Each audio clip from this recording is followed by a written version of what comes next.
Now, there's a lot of talk, especially among manosphere types, that virtue is sexed. Like there are virtues for men and there are virtues for women. And I don't think that's right.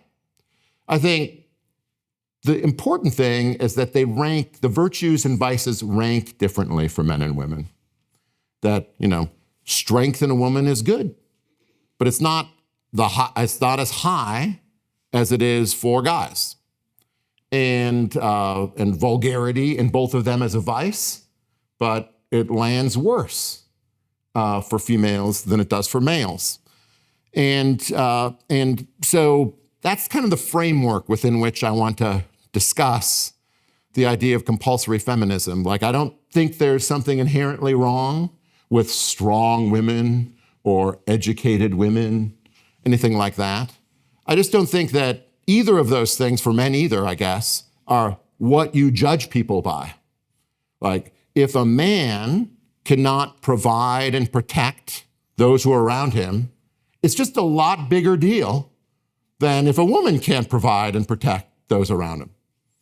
And does that mean women shouldn't provide and protect? I mean, I'm not opposed to it. I don't think it's immoral. But a guy who can't do that has failed at the primary tasks of what a man is about. And a woman who can't nurture, beautify, welcome life into the world is failing more at her task than a man who can't do any of those things. Can a guy be a good interior designer? I'm sure that men are better interior designers at the top of the field. I shouldn't say I'm sure, but I'm willing to bet. That doesn't mean I have taste or anything like that. And no one holds it against me that I don't have a good sense of where pastels go. So different virtues are associated with those things. If you say a woman should look for a man who could be a good husband and father, no one blinks an eye.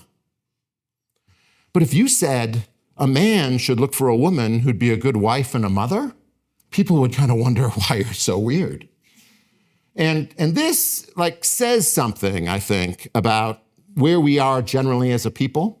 That is, we are allowed to rank and be moralistic about guys, and we will do that. But we're more confused about what we want out of feminine virtues. And I would submit that the reason for that is that we live under a regime of what I call compulsory feminism.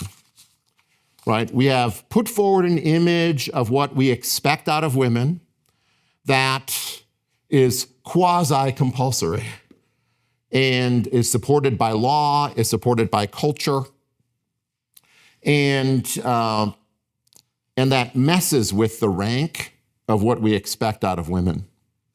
And I think there's really no way out of family decline in America, or the birth dearth, or however you want to register this problem, unless we revisit the issue of ranking in an intelligent way and in a way that kind of recognizes that virtue isn't sexed, but that it just lands differently in men and women.